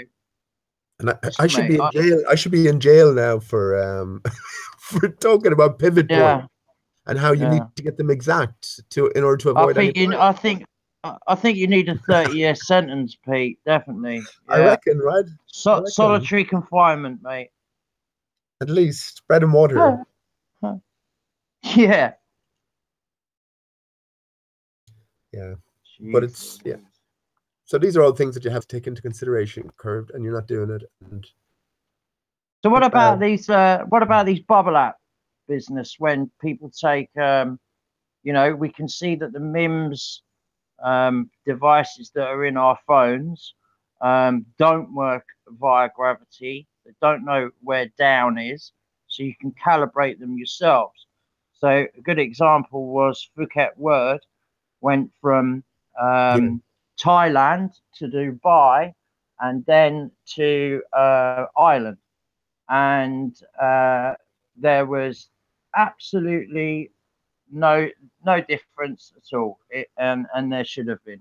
He even turned the phone off to prove that you can do it yourself. Download a Bubble app, and it remembers where it is. It doesn't just set. It has no idea. I mean, where down is. You have to calibrate it yourself. Yeah. Oh, So what? Jonathan, it's just me and you, and we're flat earthers. That was excellent. Oh right. Oh yeah. I've just noticed that. It's only me and yourself and I. They've all gone now. Well, that's an excellent experiment. Sure, we know the Earth is flat, right? And yeah, new experiment just serves to confirm it. And all you have are the likes of Curved and his entourage, just providing the same resistance, I suppose, and antagonism at every hand's turn. They are quite offensive, really, in their tone of voice. It seems as if they're like. I mean, Dale expressed it in rightly so that they tend to try and bully. Yeah. They seem to be very upset people in their life genuinely. But hey, let's not. I'm not going to get into slacking people off. That's not the point. No, it's all an act as well for the most part. Yeah. And it's sort of twisted on his head as well. We should be the ones who are offended because, after all, we're the ones who are interested in flat Earth inquiry. They have written it off as being ridiculous, obnoxious. So just don't come in. That's precisely what I said a moment ago. Unless they're, I don't want to bring up the word shill or agents, but unless they are, why the hell would you want to go and do that? That's like me saying to you, right, no, I don't need to give an example. You know exactly what I mean. You're more than welcome to discuss shills and agents, by the way. It's definitely flat earth related. It's kind of the conspiratard nonsense that we have to endure in this arena, so I'd love if you talked about it. But before you do, I'm just going to do one quick plug. So if anybody would like to join the panel to contest anything that is being said currently, there is a link in the info box to join the show live. The only thing we'd ask is that as you join the show, please mute your watch page before you join the show. So the page that you are currently watching, to click on the link, that needs to be muted before you join. If you do join, you will only be presented with probably one rule. Please do not swear. If you do, you'll be asked politely not to, and then you'll be ejected. If you'd like to support this channel, there is a super chat that runs alongside the live show, and if you're new to Nathan Oakley 1980, be sure to subscribe and hit the bell notification icon to keep up to date with the Flat Earth debate. As I say, there are currently only 2 Flat Earthers on the panel, so if you'd like to contest it, click on the link in the info box to join the show live. Yeah, agents and shills. Well, it seems to be that because the Flat Earth International Conference that is running in Raleigh, Carolina. Wish I was there. Really do. God, can't wait for our one in the UK. But it seemed to me that just before, as we were coming up to the actual start of it yesterday, that through the weeks beforehand, i.e., ODD. Dipping out over the apps that have been run and this Mark Sargent being Ralph and the dates and all this. It seems to me to be some sort of attack that Globers have maybe made up on the last minute, on the last thing. Well, certainly not just normal Globers that are sat in a room. I'm just a normal bloke, like Nathan's just a normal bloke and you are, but people who are maybe paid to do this or whatever, it seems like they had a last ditch attempt to try and ruin the whole conference, really. Is it Jonathan? Is it the enemy within? Antonio Subarats, of course, an old friend of Nathan's here, and I like the way you use. You feel free to talk about shills and agents and all that conspiratard stuff. What it is, Nathan. This is a reality. There are people put in place, and I think Antonio Subarats, just talking about the conference, he reintroduced all of this drama again, didn't he? Yes. Yeah. Porting Mick B, started talking about Patricia again, brought up the whole transgender stuff back into light. So yeah, I'm pretty happy myself that this is all part and parcel of the greater act, the greater drama. I think maybe a lot of flat earthers will start feeling or seeing the whole orchestrated nature to all of this. I understand your point of view, Jonathan, and you know, every man to his own path. But yeah, I think this was all set up from the get-go. I think Brian Mullen was poor chap. hang on, Brian Mullen. I think Brian Mullen was a plan from the get-go, and then he exited stage left in sort of high drama. No one knew what was going on. We're getting updates from Patricia Steer, Brian's okay, and whatever. But the one thing he did before he left, he turned to the Bible, and he also introduced us to this character, Robbie Davidson, who's front and center with the Flat Earth International Conference. And I always knew that Flat Earth has been rolled out. So there's going to be a liaison team, Flat Earthers and the mainstream media. And this is exactly the team you see. No one knows a lot of these people who are organizing it. And yeah, we know a lot of the people who are front and center, Mark Sarge and Patricia Steer. They're all actors. They're all put in there from the very get-go. Sorry to interrupt you, Pete. Aware of this as well. And I mean, I know you're not going to comment too much on it. The fact that it's showing itself now, Nathan. Sorry to interrupt, Pete. Just want to say hello to Mark Taylor. We've been joined by Mark Taylor. Good to have you here. Thank you for being here. All right. Hello, Mark. Nathan. Hi, Peter. Jonathan. Hi. Mark, are you a flat earther? No, definitely not, John. All right, okay, mate. But at least you seem a bit more chilled out than the other people that we've had to deal with this evening. I'm so laid back. I'm nearly dead, Jonathan. Hey? Sorry, I didn't hear that. Nothing. It's all right. Your volume is pretty bad there. Is it? Yeah, I'm on an iPad, and maybe that's why. Difficult to hear you, man. I've turned you up as much as I can, Mark. I might turn Pete and Jonathan down a little bit so you're a bit more even. Yeah, sorry about that. I was on iPad and my earphones weren't plugged in probably. Ah, that's Pucker. Yeah, you're coming through now. No, I'm not a flat earther, Jonathan, if that was your question. No. Okay, fair. You ever consider it, Mark? Did you ever consider it had any merits? No, to tell you the truth, Pete. Okay. I'll admit that when I watched some of the videos, some of the things that was quoted as proof for a flat earth and proof that the globe wasn't real, I looked into, like ships going over the curve, stuff like that. And then when I done my own experiments, I clearly proved that I was wrong. I live by the coast now. I'm from London, but I live by the coast. There's a big cliff near where I live. I set up my telescope and I spent a couple of hours watching ships go over the curve.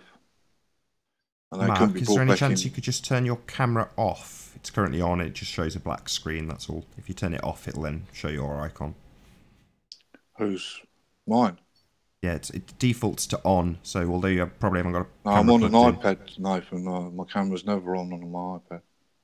Or if you can just click off, it should just turn it off. So you get your icon.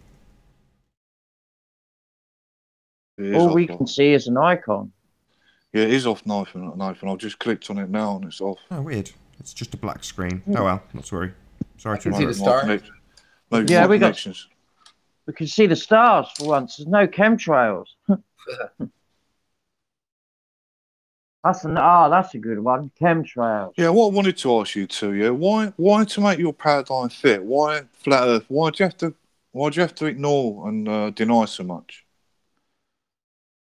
What if your model's true? Then surely you shouldn't have to deny so much to make your model work. I don't subscribe to any model. All I subscribe to is we're flat and level. I don't. Well, that is a model, then, isn't it? I have the Dodo Earth model, Mark. You know that.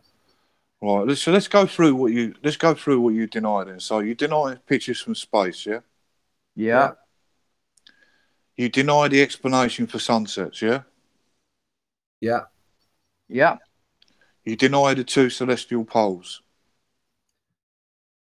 In terms of terrestrial or well, in terms of the explanation given, why people in Australia in the southern hemisphere see the sky go around clockwise, the people in the northern hemisphere see it go anti-clockwise. You deny absolutely. That. I mean, that's just so we know. You know, we deny everything. So that's three out of three so far. Yeah, so you denied gravity. Yeah. Well, gravity.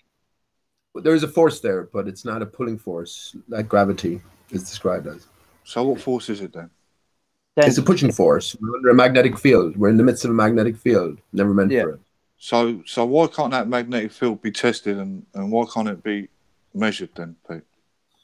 I'm sure it can, and I'm sure it is. Well, why haven't no flat earthers done that then? What if we live in a magnetic field, and the reason that the sky turns and the sun stays in the sky and the moon stays in the sky, right, is a magnetic reason? Why hasn't that been tested? No.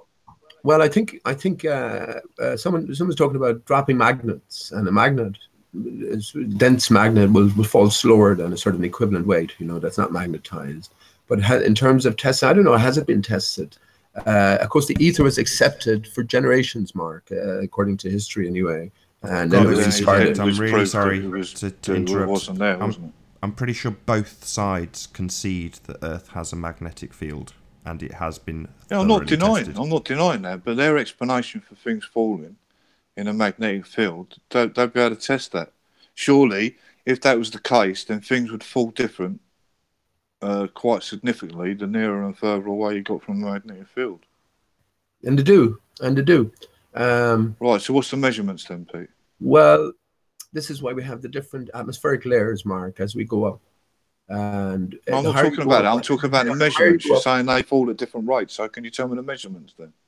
Well, the higher you go up, the closer you are to the more intense sort of field that is holding back the waters beyond. So you're within this magnetic layer. Everything has been pushed towards the central null point. Well, so the higher you go up, the faster things will be pushed towards the Earth. Is that what you're saying?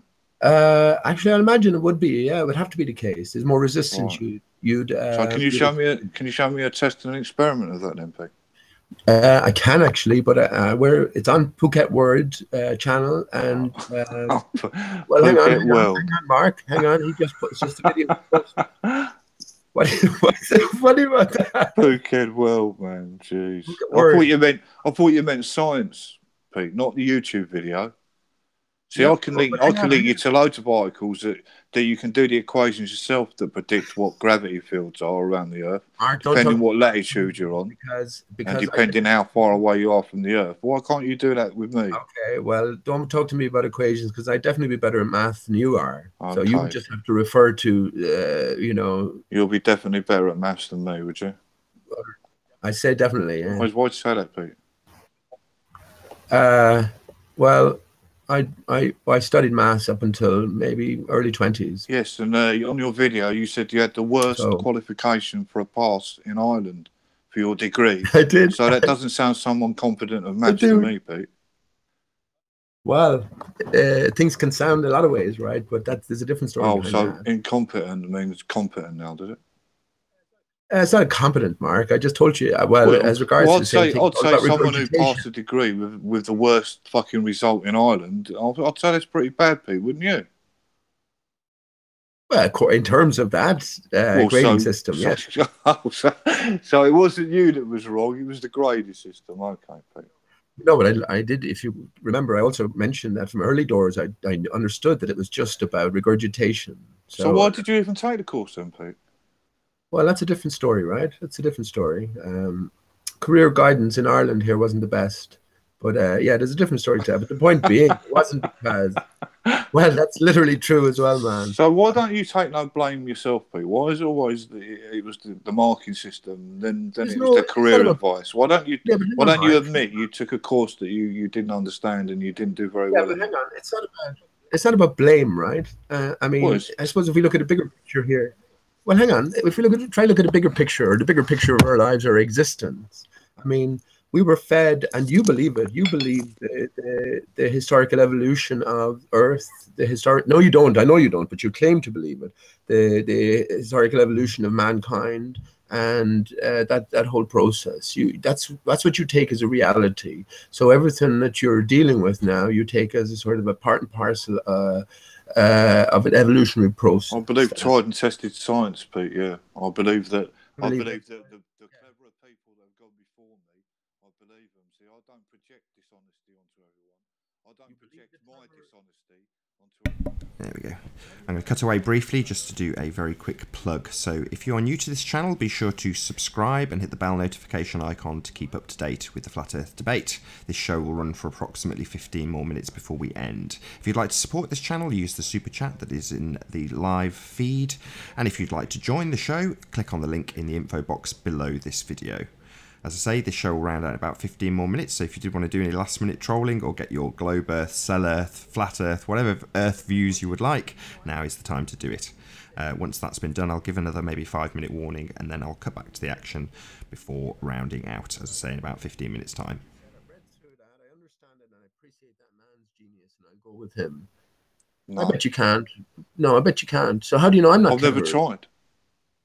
Because you deny his work with no explanation, Pete. All you do is deny it, Pete. You don't give no explanation. You don't give no explanation for gravity. All you do is make up nonsensical rubbish and come on the internet and say it. That's why Flat Earth don't get nowhere.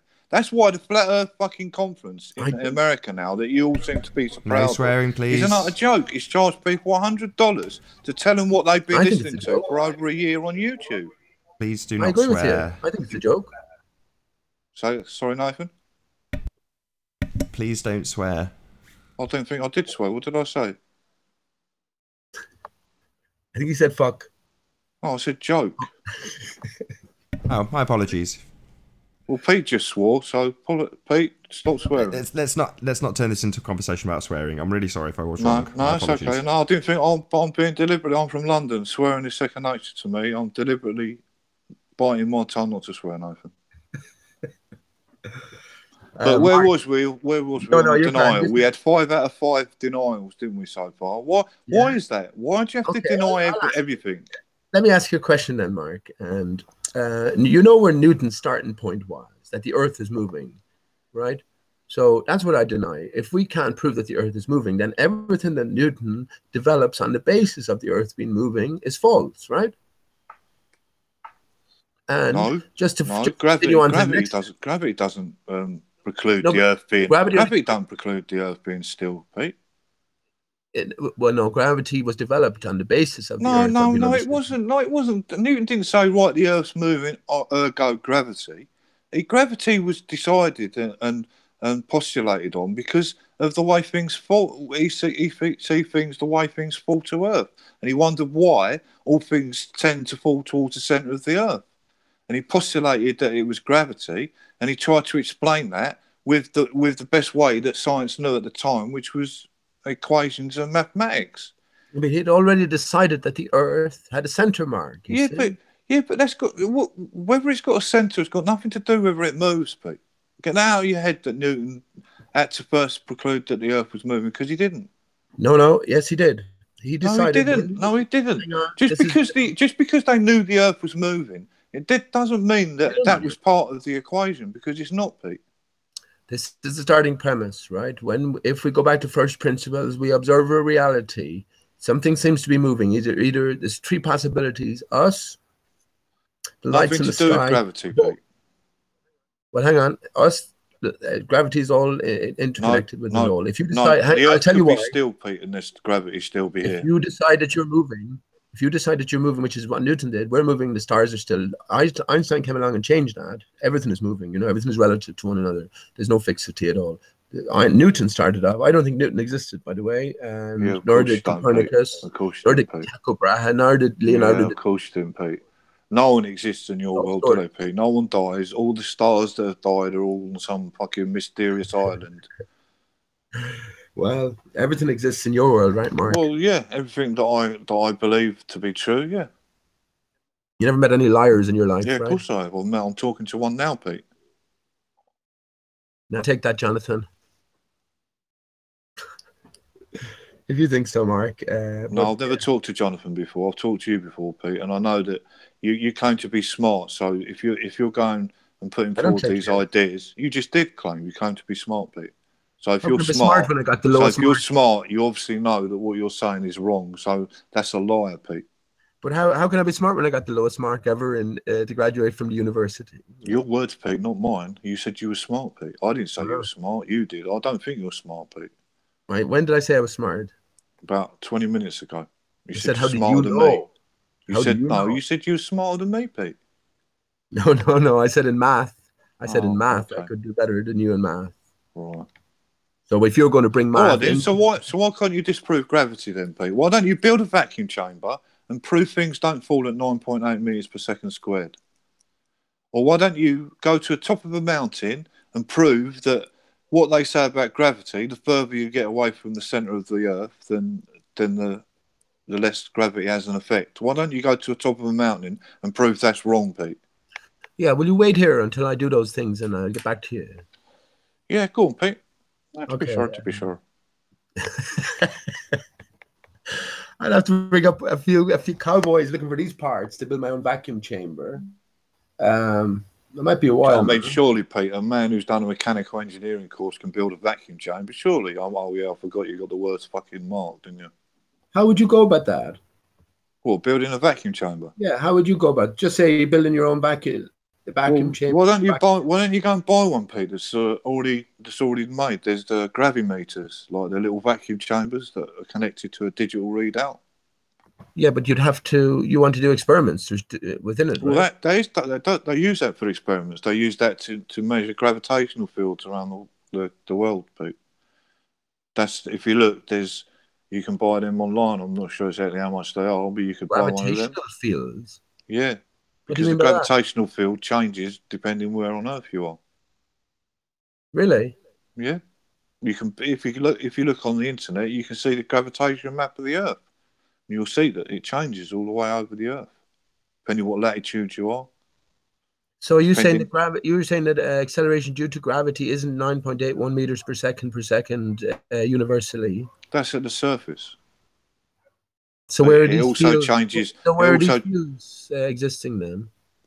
Well, yeah, around the world, but it also changes at the surface. Depending what latitude. At the surface as well.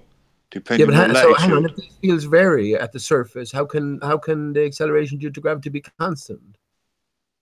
Well, it's not constant, is it? If you go up a mountain, it's not the same as it is with a surface, Pete. That's why that when you weigh something like a kilogram weight, that one of these weights that is taken off the main weighting system, that they have that kilogram weight in France, I think it is, or Luxembourg. Something that's took off there that's as precise to a kilogram as you can get it, weighs differently at the surface than when you go to the top of a mountain. But why is that? You need because of gravity.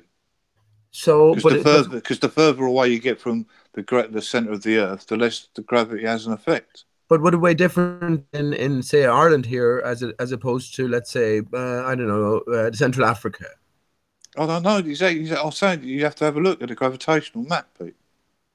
But depending on what latitude you're on, it changes. It changes, yeah, not drastically, but enough to be measured, and then predictions can be made by using the equations that are given to us by science. Yeah. Maybe this is the ether we're measuring, Mark. What do you think? The ether, no, the ether's been proved not to exist, Pete. So if we, Airy's failure,